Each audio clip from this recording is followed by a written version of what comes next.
다 같이 묵도하심으로 12월 25일 새벽 기도회 시작합니다.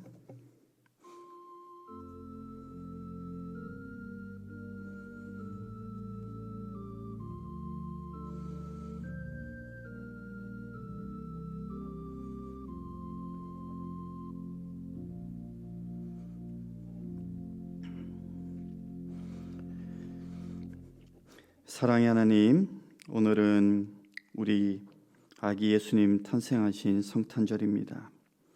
이 아침 우리 가운데 구원자로 오셔서 우리와 함께 하시는 임마누엘 되시는 주님을 기뻐하고 찬양하며 예배하는 자들 되게 주님 도와주시옵소서. 이 시간 주님을 우리의 마음과 우리의 삶 가운데 진정한 주인으로 모시길 원합니다.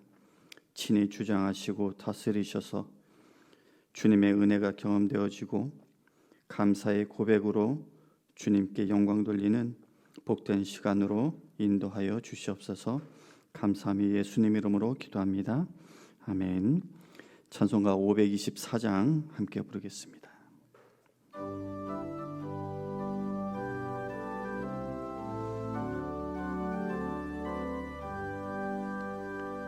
갈 길을 밝히 보이시니 주 앞에 빨리 나갑시다. 우리를 찾는 구주 예수 곧 오라 하시네. 죄악 벗은 우리 영혼은 기뻐 뛰며 주를 보겠네. 하늘에 계신 주 예수를 영원히 섬기리. 우리를 오라 하시는 말 기쁘게 듣고 순종하세. 구주를 믿기 지체 말고 속속히 나가세. 죄악 벗은 우리 영혼은 기뻐 뛰며 주를 보겠네. 하늘에 계신 주 예수를 영원히 섬기리. 주 오늘 여기 계시오니 다 와서 주의 말씀 듣세. 듣기도 하며 생각하니 참 진리시로다. 죄악 벗은 우리 영혼은 기뻐 뛰며 주를 보겠네. 하늘에 계신 주 예수를 영원히 섬기리. 오늘 아침 우리에게 주시는 하나님의 말씀 요한복음 16장 7절에서 14절입니다. 그러나 내가 너희에게 실상을 말하노니 내가 떠나가는 것이 너희에게 유익이라. 내가 떠나가지 아니하면 보혜사가 너희에게로 오시지 아니할 것이요 가면 내가 그를 너희에게로 보내리니 그가 와서 죄에 대하여 의에 대하여 심판에 대하여 세상을 책망하시리라. 죄에 대하여라 함은 그들이 나를 믿지 아니하며 의에 대하여라 함은 내가 아버지께로 가니 너희가 다시 나를 보지 못하며 심판에 대하여라 함은 이 세상 임금이 심판을 받았음이라. 내가 아직도 너희에게 이를 것이 많으나 지금은 너희가 감당하지 못하리라. 그러나 진리의 성령이 오시면 그가 너희를 모든 진리 가운데로 인도하시리니 그가 스스로 말하지 않고 오직 들은 것을 말하며 장래를 너희에게 알리시리라. 그가 내 영광을 나타내리니 내 것을 가지고 너희에게 알리시겠음이라. 오늘 요한복음 16장에서 예수님은 당신의 십자가 고난을 앞두고 제자들에게 말씀하시기를 앞으로 세상으로부터 박해와 핍박을 받을지라도 두려워하거나 근심하지 말라 하시고 있습니다. 사실 예수님께서 떠나시고 난 후에 제자들이 세상에서 미움과 핍박을 받게 될 것이다 라는 이 예언은 이미 15장에서 주님이 하신 바 있습니다. 그런데 이게 15장에서의 그 박해는 좀 막막한 막연한 표현이었다라고 한다면 오늘 16장에는 좀 더 구체적으로 나타나고 있는데요. 2절에 이렇게 되어 있습니다. 사람들이 너희를 출교할 뿐 아니라 때가 이르면 물은 너희를 죽이는 자가 생각하기를 이것이 하나님을 섬기는 일이라 하리라. 즉 여기서 출교와 죽이는 것이다 라는 거예요. 왜 예수님께서는 박해를 제자들에게 이렇게 반복해서 말씀하고 계실까? 누가 언제 어떻게 박해를 가할지 모르니까 조심하라고 하시는 말씀일까요? 1절에 보니까 예수님께서 너희로 실족하지 않게 하려 함이니 라고 하셨어요. 그동안 나를 잘 믿고 따라왔지만 핍박 앞에서 죽음의 위협 앞에서 지금까지의 제자들의 그 믿음의 여정이 한순간에 물거품이 될까 싶어서 그렇게 말씀하신 게 아닌가 싶습니다. 한편 박해에 관한 말씀을 들은 제자들은 어떻을까요? 그래, 주님께서 미리 이것을 알려주셨으니까 잘 대비해야겠다 그렇게 생각했을까요? 우리의 힘으로 그것을 잘 감당할 수 있을 것이다 그렇게 여겼던 것일까요? 그렇지 않습니다. 6절에 보니까 예수님이 이렇게 말씀하세요. 새 번역에 보면 도리어 내가 한 말 때문에 너희 마음에는 슬픔이 가득 찼다. 우리 개역개정은 도리어 내가 이 말을 함으로 너희 마음에 근심이 가득하였도다.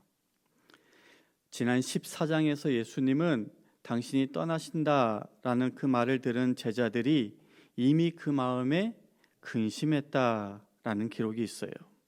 그런데 거기에다가 출교와 죽음이라는 그 구체적인 박해 예고까지 들었으니 제자들의 그 마음의 근심의 무게는 더욱더 무거워졌을 겁니다.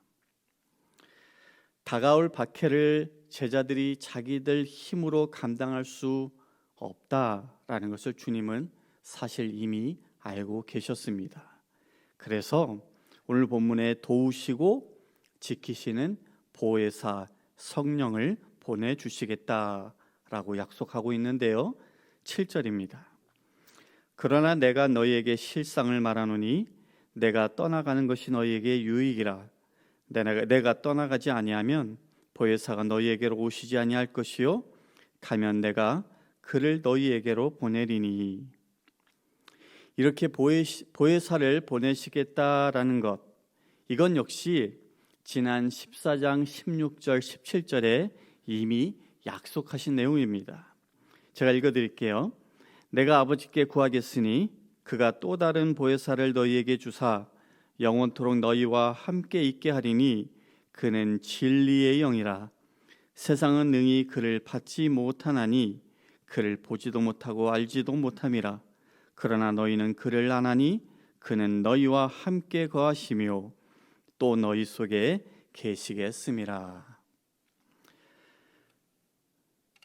그런데 여기 예수님께서 약속하신 이 보혜사 누구신가요?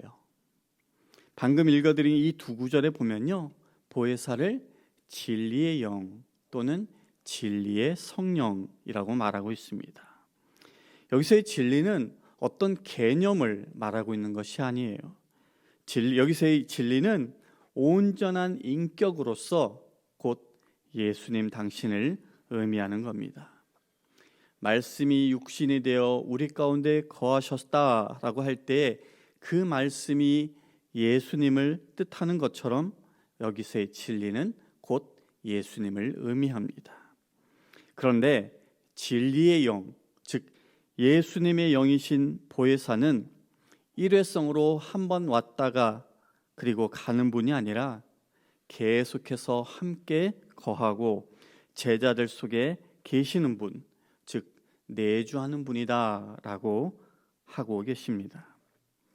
그렇다면 본문에서 예수님은 당신이 보내실 그 성령이 하실 일들에 대해서 뭐라고 말씀하고 있나요? 8절에 그가 와서 죄에 대하여, 의에 대하여, 심판에 대하여 세상을 책망하시리라. 이 구절을 공동 번역을 보니까 이렇게 번역을 했어요. 그분이 오시면, 그러니까 보혜사가 오시면 죄와 정의와 심판에 관한 세상의 그릇된 생각을 꾸짖어 바로잡아 주실 것이다. 예수님께서도 세상의 일들이 악하다라고 증언하시고 책망하셨는데 이제 주님께서 보내시는 보혜사도 그와 같은 일을 행하실 것이다 라고 말씀하고 있는 것입니다. 그런데 여기에 이제 죄와 의에 대하여 책망하신다. 이게 뭐를 말하는 걸까요? 좀 어려울 수도 있는데 쉽게 사도 바울의 그 변화된 모습을 통해 이해를 하면은 될 것 같습니다. 바울이 예수님을 만나고 성령 체험을 하게 된 후에 그가 고백한 것 가운데 뭐가 있냐면은 죄인 중에 내가 괴순이라 라는 고백이 있어요. 이것은 그냥 하는 소리가 아닙니다. 성령의 책망이 없이는 할 수 없는 고백인 거죠. 누구보다 율법에 흠이 없었던, 그래서 스스로 의로운 자라고 여겼던 그 바울이, 그래서 남의 죄를 파헤치고 정죄하기를 주저하지 않았던 바울이 성령의 책망을 통해서 비로소 본인이 죄인이라는 것과 하나님 앞에 의롭지 못하다는 것, 죄와 의가 무엇인지를 깨닫게 된 것이죠. 오늘 또한 심판은 어떻습니까? 오늘 11절에 보니까 심판에 대하여라 함은 이 세상의 임금이 심판을 받았음이라 라고 되어 있는데요, 여기서 이 세상 임금은 사탄을 말합니다.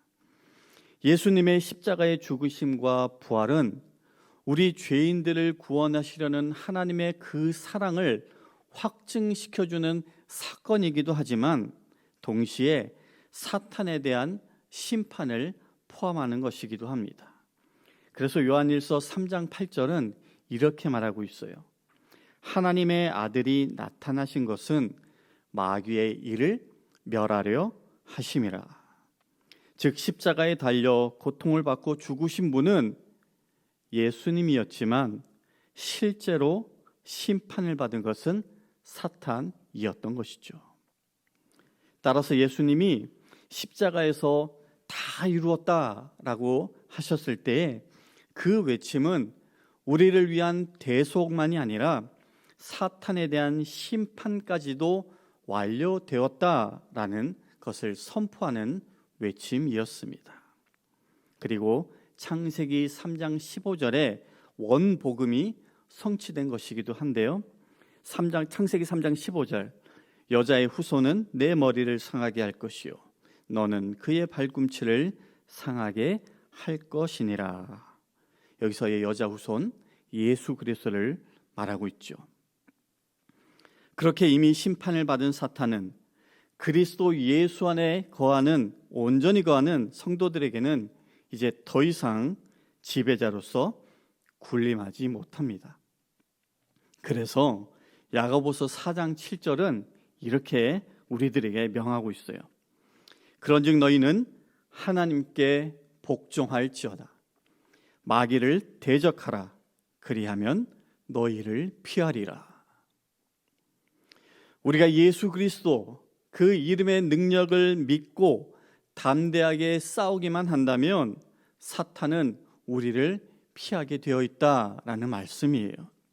우리가 하나님의 전신갑주를 입고 근신하여 깨어 있기만 한다면 사탄은 더 이상 우리에게 위협적인 존재가 되지 못한다라는 이 사실을 잊지 마시길 바랍니다.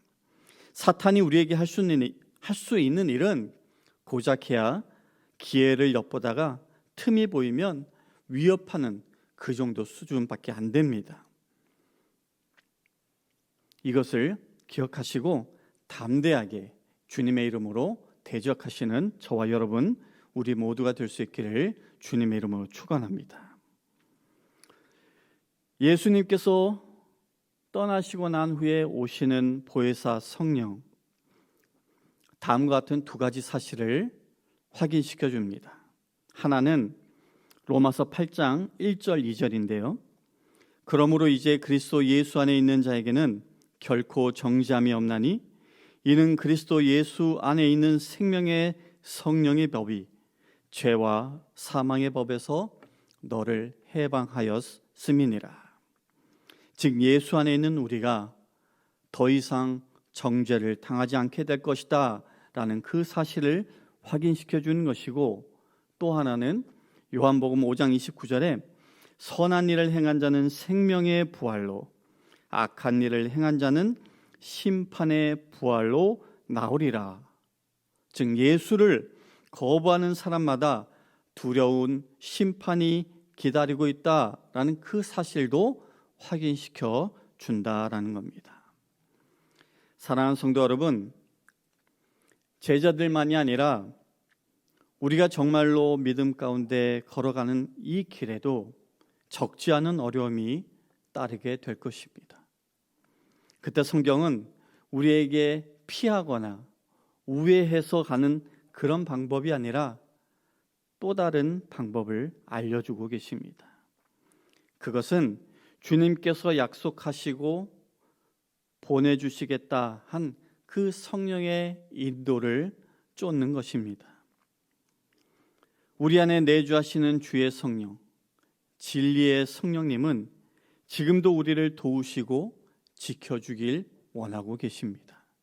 그러므로 지금 어떠한 현실에 처해 있다 하더라도 두려워하거나 근심하지 말고 결국은 우리를 진리 가운데로 인도하시는 그 성령님을 쫓아서 믿음 가운데 살아가는 모든 성도님들 될 수 있기를 주님의 이름으로 간절히 축원합니다.